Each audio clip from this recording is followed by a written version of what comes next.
ആകാശവാണി നമസ്കാരം. പ്രത്യേക വാർത്താ ബുള്ളറ്റിൻ വായിക്കുന്നത് സൈമ.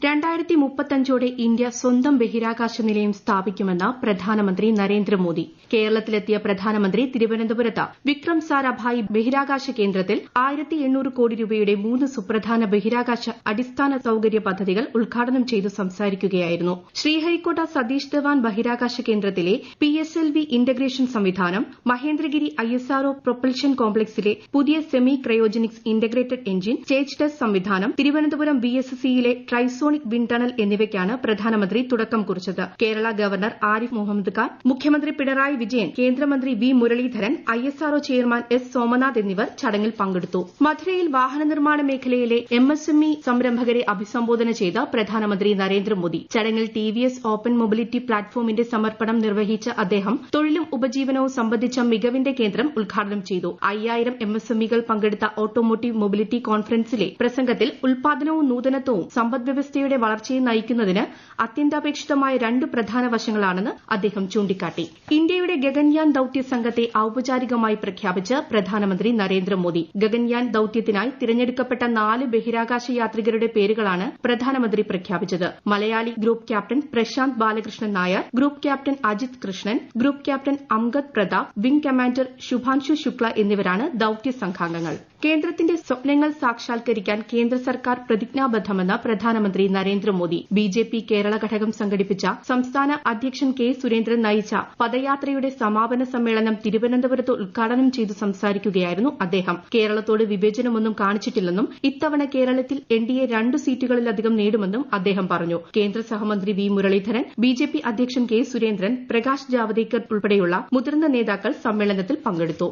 ഹൈഡ്രജൻ ഇന്ധനത്തിൽ പ്രവർത്തിക്കുന്ന ഇന്ത്യയിലെ ആദ്യ കാറ്റമരൻ ഫെറി പ്രധാനമന്ത്രി നരേന്ദ്രമോദി നാളെ കൊച്ചിയിൽ ഉദ്ഘാടനം ചെയ്യും. തൂത്തുക്കുടിയിൽ നിന്ന് വിർച്വലായാണ് പ്രധാനമന്ത്രി ഉദ്ഘാടന ചടങ്ങിൽ പങ്കെടുക്കുന്നത്. ഭാവി ഇന്ധന സാങ്കേതിക വിദ്യയിൽ ഇന്ത്യയുടെ നിർണായക ചുവടുവയ്പായ ഈ hydrogen fuel cell catamaran ferry Cochin ഷിപ്പ്യാർഡാണ് നിർമ്മിച്ചത്.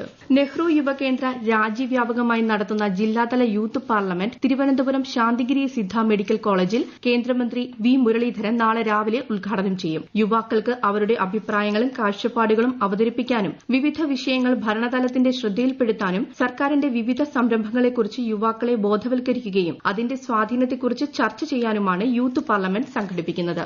ജസ്റ്റിസ് അജയ് മാണിക് റാവു ഖാൻവിൽക്കർ രാജ്യത്തിന്റെ പുതിയ ലോക്പാൽ. രാഷ്ട്രപതി ദ്രൌപദി മുർമു അദ്ദേഹത്തെ 6 അംഗങ്ങൾക്കൊപ്പം നിയമിച്ചു. ജസ്റ്റിസ് ലിംഗപ്പ നാരായണ സ്വാമി, ജസ്റ്റിസ് സഞ്ജയ് യാദവ്, ജസ്റ്റിസ് ഋതുരാജ് അവസ്തി എന്നിവർ ലോക്പാലിലെ ജുഡീഷ്യൽ അംഗങ്ങളായിരിക്കും. സുശീൽ ചന്ദ്ര, പങ്കജ് കുമാർ, അജയ് തിർക്കി എന്നിവരാണ് ലോക്പാലിലെ മറ്റംഗങ്ങൾ.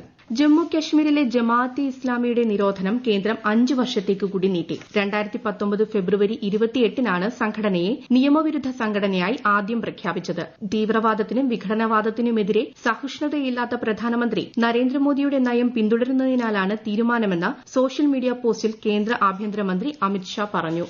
പരിമിതിക്കുള്ളിൽ നിന്നുകൊണ്ട് സാമൂഹ്യ സുരക്ഷാ പെൻഷൻ വിതരണം ചെയ്ത് ജനക്ഷേമം ഉറപ്പുവരുത്താനാണ് സർക്കാർ ശ്രമിക്കുന്നതെന്ന് മുഖ്യമന്ത്രി പിണറായി വിജയൻ. തിരുവനന്തപുരത്ത് നടന്ന മുഖാമുഖം പരിപാടിയിൽ വയോജനങ്ങളുമായും പെൻഷൻകാരുമായും സംസാരിക്കുകയായിരുന്നു അദ്ദേഹം. 2016 ശേഷം 57,500 കോടിയിലധികം രൂപ ക്ഷേമ പെൻഷനായി വിതരണം ചെയ്തു.